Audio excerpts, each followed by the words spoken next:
హాస్య ప్రధానమైనటువంటి కథలు ఆ రోజుల్లోనే చాలా గొప్పవి. సభకి నమస్కారం.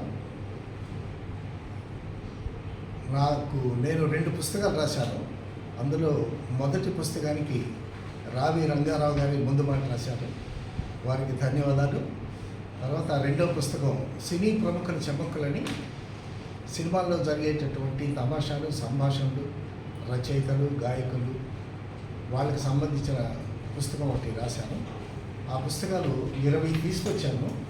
వెళ్ళేటప్పుడు ప్రతి ఒక్కరూ ఒక పుస్తకం తీసుకువెళ్ళొచ్చు, తీసుకువెళ్ళాలని నా కోరిక. ఇప్పుడు తర్వాత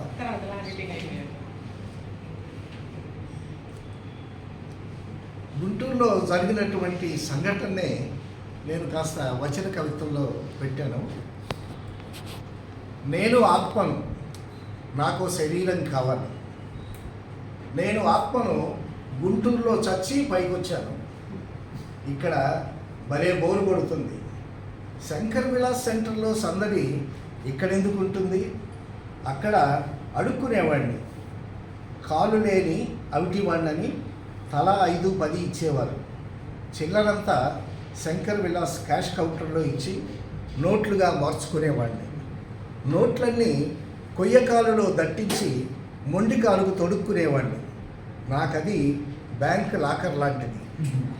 చక్కెర నా కాలు తినేసిన, డాక్టర్లు నా కాలు నరికేసిన, కొయ్యకాలు నడక నేర్పింది, అడుక్కోవటానికి ఆలంబన అయింది. గుంటూరు ప్రజలు చాలా మంచివారు. బెగ్గర్స్ని భలే ఎంకరేజ్ చేస్తారు. నా లాకర్ నిండి పొంగి పొర్లింది. మోకాలుకు ఆ నోట్లు తగులుతుంటే మోక్షం మోకాలు దూరమే అనిపించేది. కాలు కింద కరెన్సీ నన్ను రెచ్చగొట్టింది. మందు కొట్టాను, మందు ఎక్కువైంది, గుండె గండి కొట్టి ఆగిపోయింది. ఉదయాన్నే పోలీసులు వచ్చి ఇచ్చికెళ్ళారు. కొయ్యకాలు ఊడిపడింది. అందులో అక్షరాల 30,000 రూపాయలు. రక్షక భటులు సరిసమానంగా పంచుకున్నారు. శరీరం విడిచి వచ్చానే కానీ ఇక్కడ సందడి లేదు, మందు లేదు. అందం ఆకారం లేని ఆత్మను. శంకర్ విలాస్ సెంటర్లో ఎన్ని అందాలో. చనిపోయాక నా శరీరం కాల్చేశారు. రన్వే ఖాళీ లేక నేల దిగలేని విమానంలా తిరుగుతున్నాను పైన. నేను ఆత్మను. మళ్ళీ నేను శంకర్ విలాస్కి రావాలి. నాకు శరీరం కావాలి. ఎవరైనా నా కోసం ఓ శరీరం దానం చేస్తారా? ప్లీజ్. నేను ఆత్మను, ఆకారం లేని వికారాన్ని. ఐడియా మీద చాలా బాగా రాశారు. అలాంటి థాట్ రావడం, దాని మీద మీరు కవిత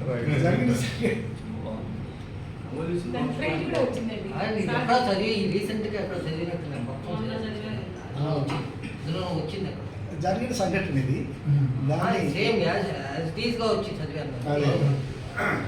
పోతే రావి రంగారావు గారు ఆయన స్ఫూర్తితో కొన్ని మినీ కవితలు. సూర్యుడు తండ్రి, తల్లి జాబిల్లి, పిల్లలు నక్షత్రాలు. తల్లి ఎప్పుడు పిల్లలతోనే ఉంటుంది, తండ్రి పట్టించుకోడు. తర్వాత జీవితం ఒక చిక్కుముడి, విప్పుతూ ఉండగా ఎక్కడో తెగిపోతుంది. గాలి ఉంటే ఎగురుతుంది, గాలిపోతే వాలిపోతుంది జీవితం అనే గాలిపటం. అధర్మం ధర్మాన్ని అడిగింది, నువ్వెక్కడుంటావు అని. అధర్మం ధర్మాన్ని అడిగింది, నువ్వెక్కడుంటావని. పుట్టిన చోట, చనిపోయే చోట అంది ధర్మం. నువ్వెక్కడుంటావు అడిగింది ధర్మం. నువ్వు చెప్పిన రెండింటి మధ్య అంతటా నేనే అంది అధర్మం. కొడుకు అమెరికా, కూతురు ఆస్ట్రేలియా, భార్య ఎప్పుడో కైలాసం. తలకొరివి నువ్వు పెడతావా అని నన్ను అడిగాడు. నేను అతనికి ఏమీ కాదు.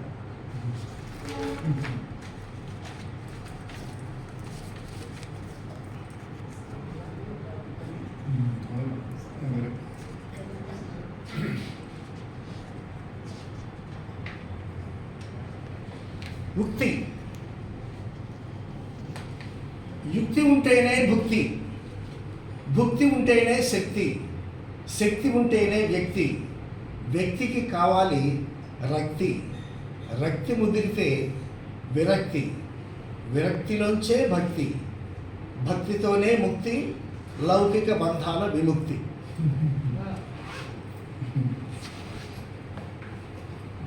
కలం కౌల కరవాలం, కలమా కౌల కరవాలమా, అక్షరాలు నీ సైనికులు, పదాలు పదఘట్టనలు, పద్యాలు రణ నినాదాలు, కలం కోటుతో కథను సృష్టించగలవు.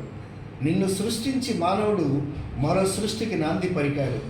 నీకు కోపం వస్తే ముక్కు నేలకేసి రాస్తూ ముక్కంటి సోలంలా శివాలెత్తి ఆఖరి సిరాబొట్టు వరకు ఆక్రోశిస్తావు. చీలిన నాలుకతో తీరని దాహంతో విషయ పరిజ్ఞానాన్ని పుంఖాలు పుంఖాల పుటల్లో నిక్షిప్తం చేస్తావు. మనిషికి మంచి మిత్రుని అందించే నీ చరిత్ర ఏ సిరాతో రాయాలి? షేక్స్పియర్ని, కాళిదాసుని, జాషువాని ప్రపంచానికి పరిచయం చేసింది నువ్వు. బైబిల్ని, భారతాన్ని, ఖురాన్ని లిఖించింది నువ్వు. 5 వేళ్ల మధ్య మరో వేలువై వేల వేల భావాల వెళ్ళు ఉడికిస్తావు. నీకు పని చెప్పకుండా ఉంటే బాలింత పాలిండ్ల నుండి ఉబికే క్షీరంలా జీవంతా సిరాతో ఖరాబు చేస్తావు. నువ్వు లేకుండా బ్రహ్మ తలరాతలు కూడా రాయలేడు. రాసి రాసి శ్రావణం ఇంకిపోయిన నీ తనువు మళ్ళీ సిరాబొట్టు తగలగానే పొలికించిపోతుంది. కవుల గళాని నువ్వు, కలం నీ మారు పేరు, కరవాలం అసలు పేరు.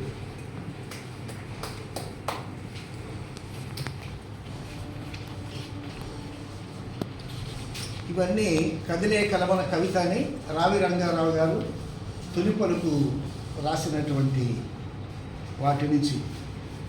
తర్వాత కుర్చీ. నా పేరు కుర్చీ, నీకు ఆసరాన్ని, నీ వెన్నుకు ఆసరాన్ని. నీకు 2 కాళ్ళు, నువ్వు నడుస్తావు. నాకు 4 కాళ్ళు, నేను నడవను, నడిపిస్తాను. దర్జాని దర్పాన్ని హోదాని ఇచ్చే మోదాన్ని, ఆదమరిస్తే అహంకారం తెచ్చిపెట్టే ప్రమాదాన్ని, పెదాలపై అతికించుకున్న నవ్వుల నటన కౌశలంతో అది చేస్తా ఇది చేయిస్తా అని ప్రజల్ని మోహాల్లో ముంచే రాజకీయ సోదరులకు నేనంటే ఎంత మోజో కుర్చీ అంటుంది. కుర్చీల కుమ్ములాటలో వారు పడే పాటలు పైరవీలు కళ్ళు లేని నాకు కూడా కనుంది. ఇప్పుడు నాపై కూర్చున్నది ఒక ఉపాధ్యాయుడు, జ్ఞానాన్ని పంచే జ్ఞానదాత. పాఠం అరటిపండు ఒలిచినట్టు చెబుతారు, విద్యార్థులు వ్యవసలై వింటారు. ఆ సమయంలో నేను ఓ విద్యార్థిని అయిపోతా. గంట కొట్టగానే లేస్తారు సారు, నేను ఉసూరుమంటాను. ఇప్పుడు కూర్చున్నది ఓ అసాంఘిక అక్రమాల విక్రమార్కుడు. నల్లబజార్లో ఆహార ధాన్యాలు, పెట్రోల్, గ్యాస్ ధర పెరుగుతుందంటే గుర్రపు లద్దె కూడా నిల్వ చేసి లాభాలకు లాకులు తెరుస్తాడు. సొంత లాభం అంతా తనదేనని పొరుగు వాడిని పీడిస్తాడు. వడ్డీ వ్యాపారంతో పాటు కిడ్నీల వ్యాపారం కూడా చేస్తాడు. కలెండర్ అనేవాడు వీడికి వెయ్యడా ముక్కుకు తాడు. ఓసారి ఓ హెడ్ కానిస్టేబుల్ నాపై అడ్డం పడ్డాడు. అప్పలంగా వచ్చినవన్నీ తిని అడ్డంగా బలిశాడు. ఓ దొంగలు వాటంగా పట్టుకుని వాటా పట్టేశాడు. ఫుల్లుగా దాగి పీకల దాకా మెక్కి తన బస్తా కాయాన్ని నా మీద దింపాడు. నా కూసాలు కదిలి కుయ్యో ముర్రో అన్నాను. ఈ పర్యాయం ఓ పాప వచ్చి కూర్చుంది నా మీద. తండ్రి, నా దేశాన్ని స్వచ్ఛమైన స్వేచ్ఛ స్వాతంత్ర్యాల స్వర్గధామం వైపు నడిపించు అంటూ రవీంద్రుని గీతం పఠిస్తూ నా ఒడిలో నిద్రపోయింది. నిద్రపోతున్న పాపకు నేను పాలుపై పరవశించాను. నేను కొందరికి ఆసనాన్ని, కొందరికి సింహాసనాన్ని, మరికొందరికి సింహహసనాన్ని, ఇంకొందరికి మహావ్యసనాన్ని. నా పేరు కుర్చీ, నీకు 2 కాళ్ళు, నువ్వు నడుస్తావు. నాకు 4 కాళ్ళు, నడవను, నడిపిస్తాను.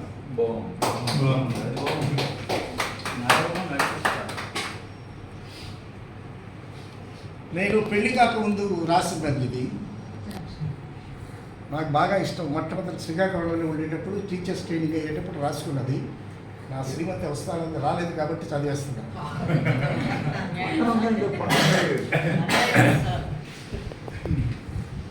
తీశాను కలం కాగితం, చేశాను విష ప్రయత్నం, తీశాను కలంకాలితం, చేశాను విష ప్రయత్నము, వస్తుందేమోనని కవిత్వం, దొరకలేదు మరి ఇతివృత్తం.